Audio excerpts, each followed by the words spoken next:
Artesunate comes from a family of drugs known as artemisinin that are established anti-malarial agents.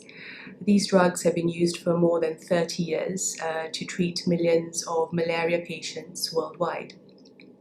They were initially discovered following a research project initiated by the Chinese government in the 1970s and come from a herb, or plant rather, used in traditional Chinese medicine called Qinghao, or sweet wormwood.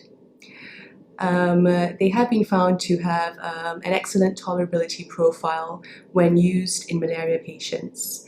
But now we're going to be doing further studies to see whether or not these drugs might also be effective in the treatment of cancer.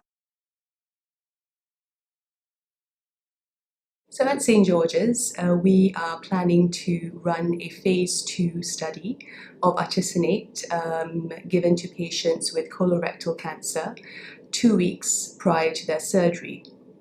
The reason for this is because over the last 10 years, there has been over 400 different publications on the anti-cancer properties of artesunate or artemisinins that now require further investigation in patients.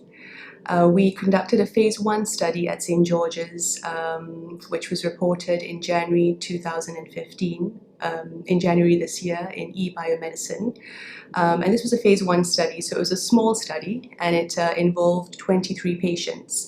But we basically randomized half the patients to receive artesunate and half the patients to receive placebo.